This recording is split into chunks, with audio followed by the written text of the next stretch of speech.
The storm raged with unrelenting fury as Jonathan Hale's carriage rattled along the muddy, winding road toward Dunwich. Rain lashed against the windows, and the wind howled like a chorus of anguished spirits, as if warning him to turn back. Halley, a professor of history at Miskatonic University, was no stranger to the obscure and the arcane. His career built upon unearthing the forgotten relics of civilizations long dead. Yet the letter clutched in his hand, penned in the trembling script of his old friend Mayor Edward Whitmore, stirred an unease he could not shake. The missive spoke of inexplicable disappearances plaguing the isolated coastal village of Dunwich, coupled with whispers of an ancient cult and visions of a spectral face that haunted the night. Hale's scholarly curiosity, tempered by a sense of duty, compelled him to answer the call, though he could not have foreseen the abyss into which he was about to plunge as the carriage crested a hill. Dunwich came into view, a cluster of weathered buildings huddled against a jagged coastline.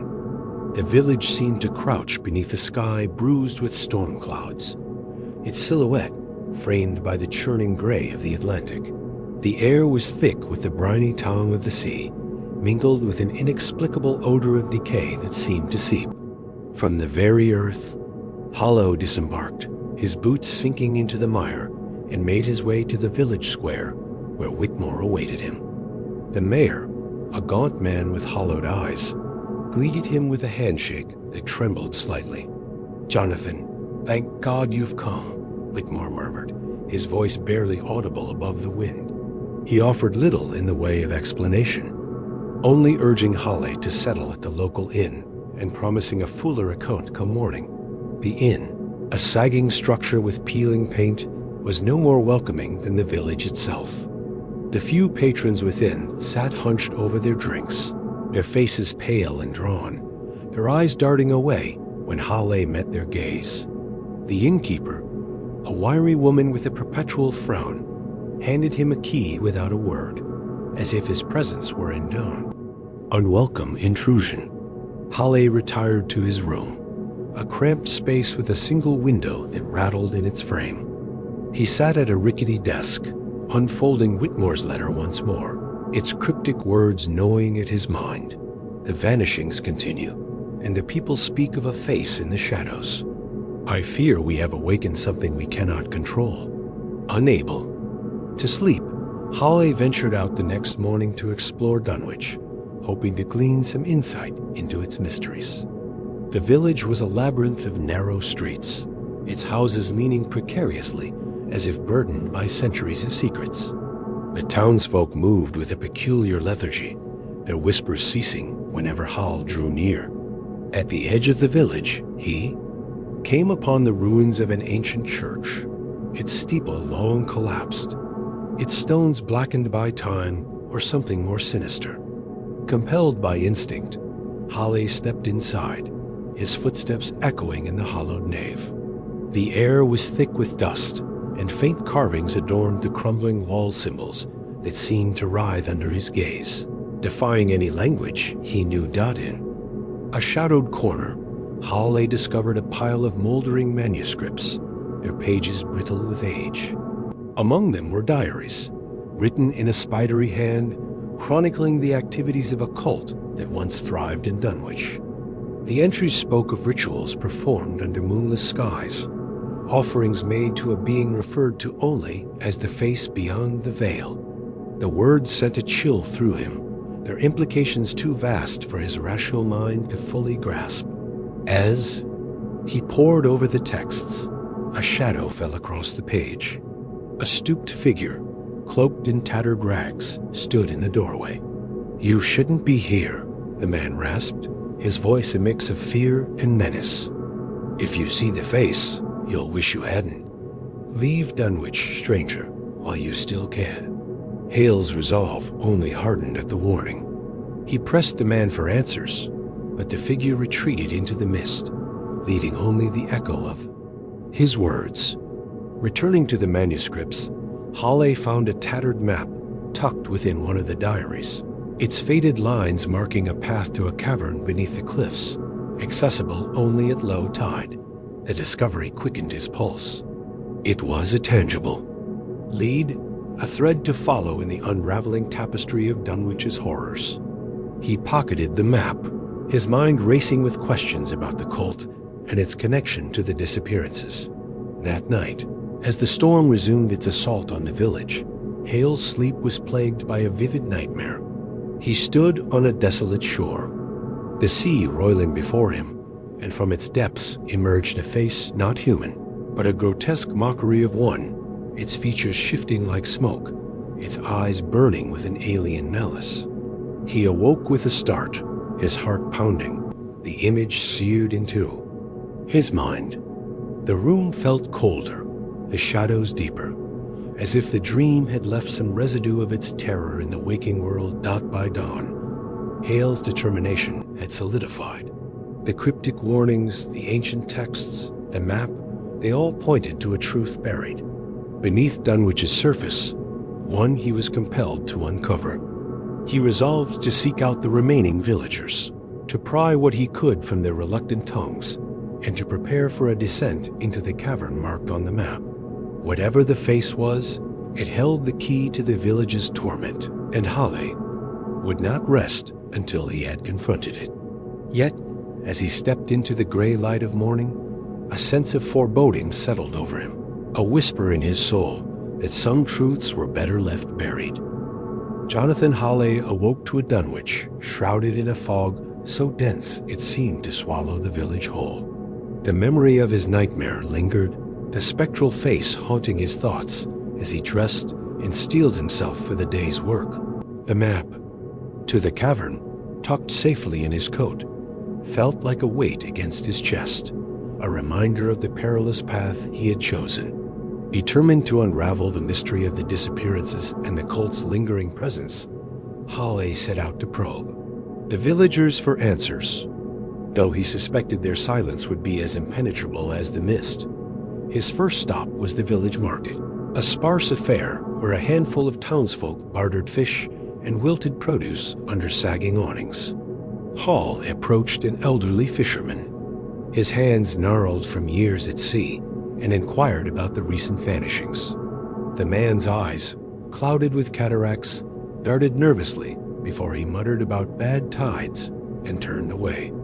Others were no more forthcoming. A baker shook her head, a blacksmith shrugged, and a young woman selling nets fled at the mention of the face.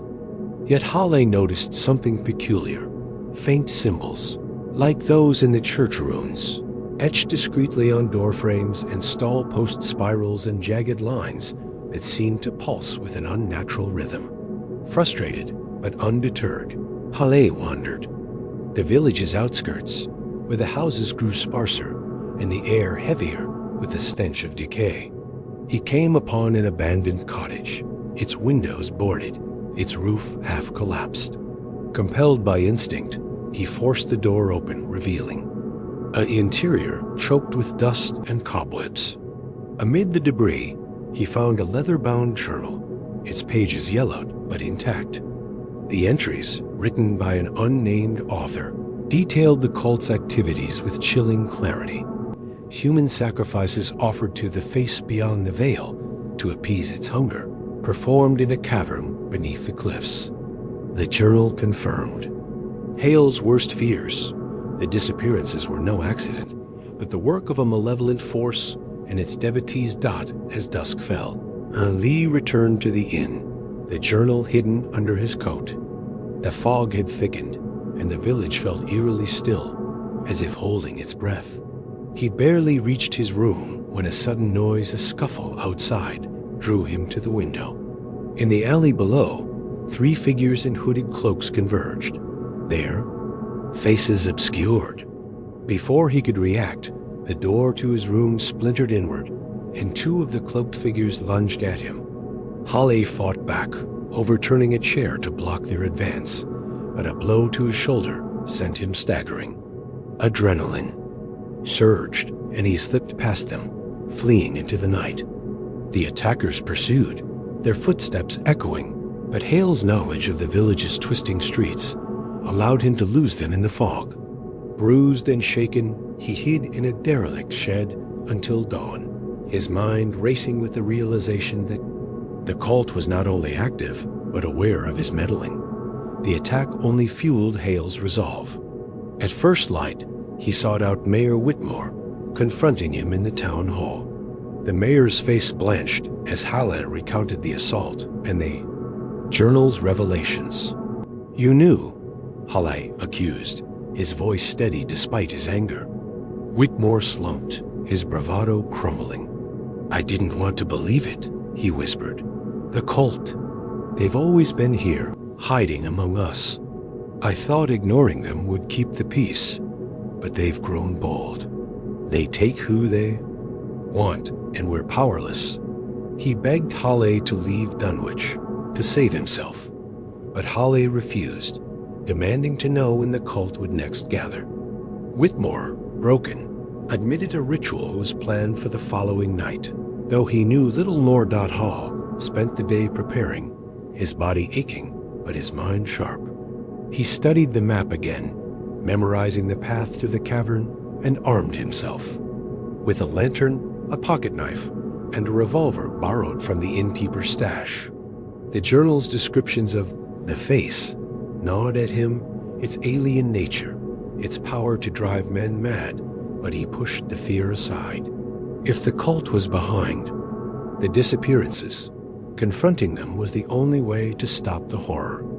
As night approached, he slipped out of the inn, avoiding the main streets, his heart pounding with a mix of dread and determination.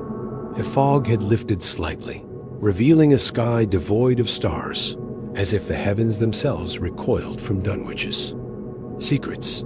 Halle reached the cliffs, where the map indicated a hidden trail descending to the cavern.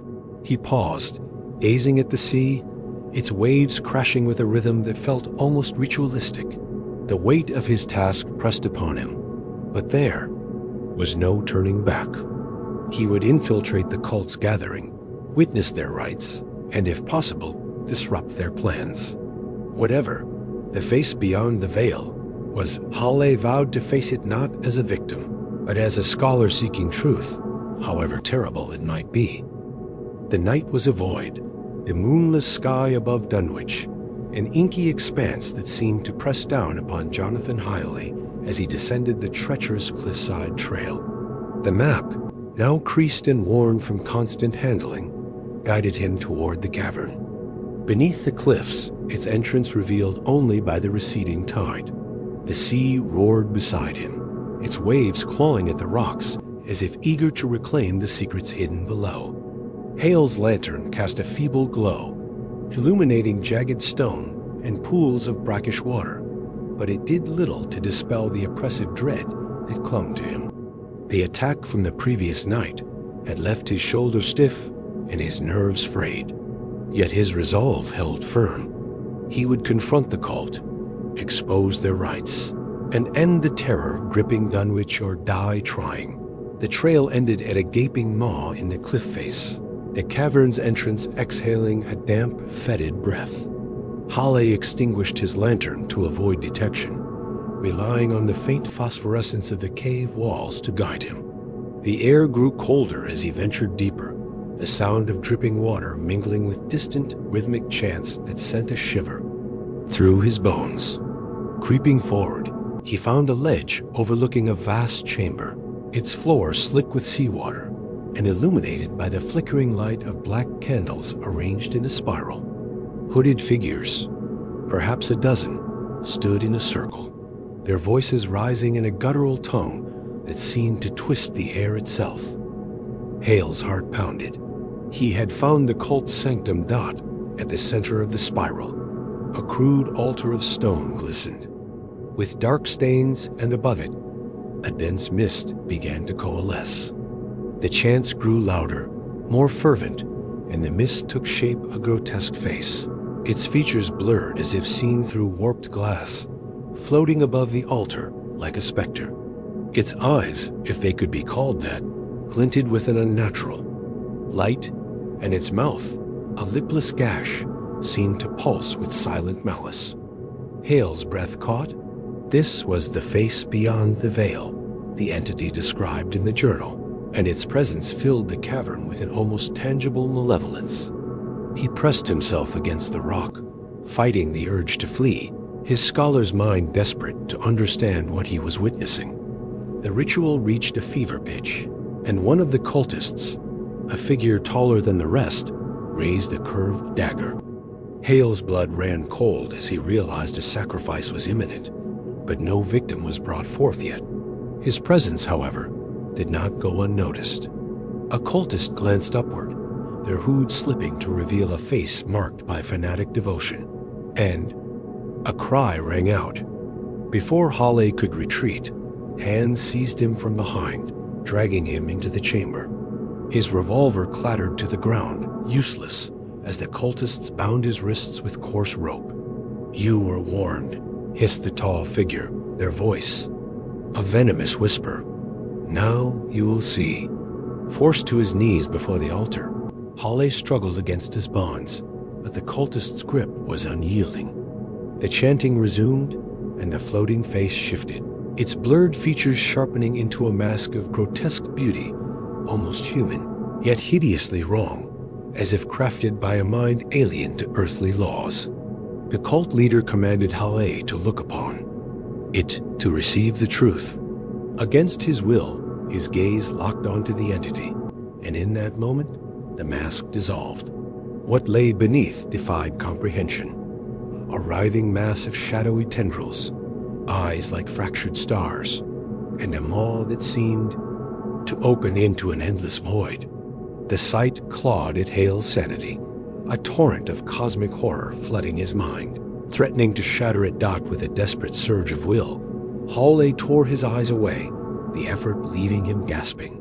The cultists, momentarily distracted by a sudden tremor in the cavern, loosened their hold. Seizing the chance, Hale broke free, shoving past his captors and sprinting toward the exit. The chants turned to shouts of rage, and footsteps echoed behind him, but the labyrinthine tunnels favored the fugitive. He emerged onto the beach, the tide rising, and ran through the darkened streets of Dunwich. The image of the face seared into his soul. He reached the inn, barricading himself in his room, his body trembling as he tried to process the abomination he had seen days later. Back at Miskatonic University, Hale attempted to resume his scholarly life, but the face haunted him. In every shadow, every reflection, he glimpsed its alien visage, its eyes boring into his thoughts. Sleep brought no respite. Nightmares replayed the cavern's horror, each vision eroding his grip on reality. Colleagues noticed his pallor, his distracted muttering, and soon he was persuaded to seek treatment.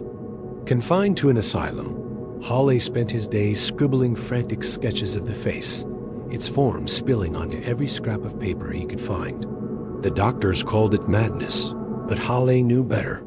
He had seen the truth, a truth too vast, too terrible for the human mind to bear. And though he had fled Dunwich, he could never escape the face beyond the veil, for it had claimed him, body and soul, as its witness to the unutterable.